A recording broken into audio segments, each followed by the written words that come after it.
Le mot nègre lui-même ne m'intéresse pas. C'est son trajet qui compte à mes yeux.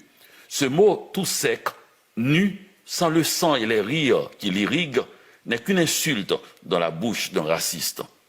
Je ne m'explique pas pourquoi on donne tant de pouvoir à un individu sur nous-mêmes. Il n'a qu'à dire un mot de 5 lettres, nègre, pour qu'on se retrouve en transe avec les bras et les pieds liés, comme si le mot nègre était plus fort que l'esclavage.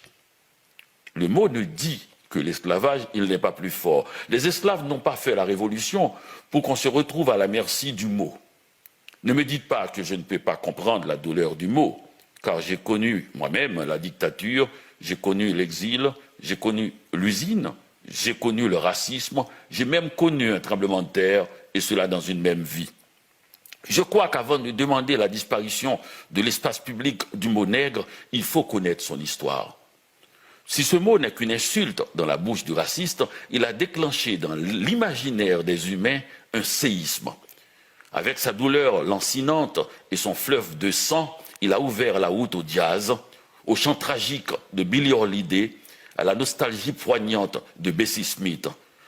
Il a fait bouger un continent immuable et sa civilisation millénaire, l'Afrique, en exportant une partie de sa population vers un nouveau monde de terreur. Ce mot est à l'origine d'un art particulier que le poète Senghor et quelques intellectuels occidentaux ont appelé faussement l'art nègre. Ce serait mieux de dire l'art des nègres ou encore l'art tout court. Tout qualificatif affaiblit ce qu'il tente de définir. Mais passons, car ce domaine est si riche.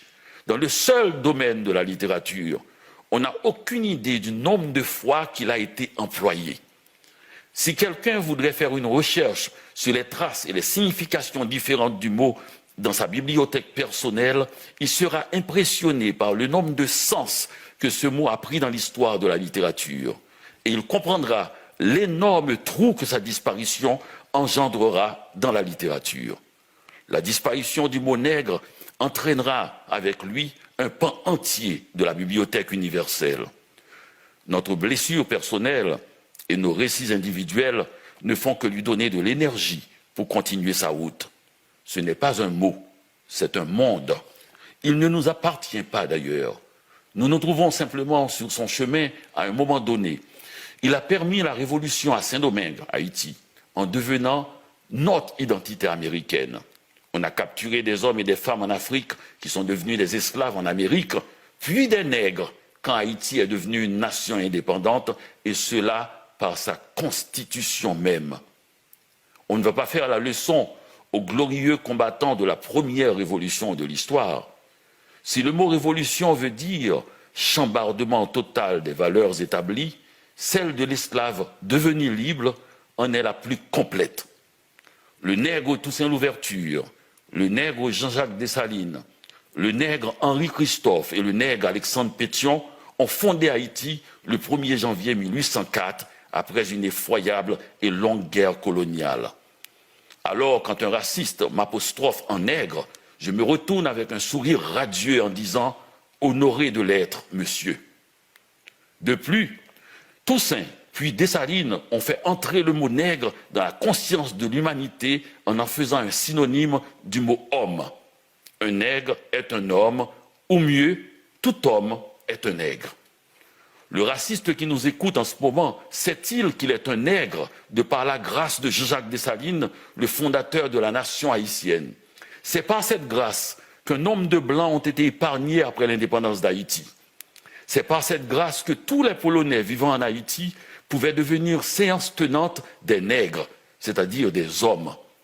Connaissez-vous une pareille révolution du langage? Le mot qui a servi à asservir l'esclave va libérer le maître. Mais pour qu'il soit libre, il faut qu'il devienne un nègre. D'où la phrase magique « Ce blanc est un bon nègre, épargnez-le ». Vous comprenez qu'un tel mot va plus loin qu'une douleur individuelle et que si nos récits personnels ont une importance indéniable, ils ne font pas proie face à l'histoire. Une histoire que nous devons connaître puisqu'elle nous appartient, que l'on soit un nègre ou un bon nègre.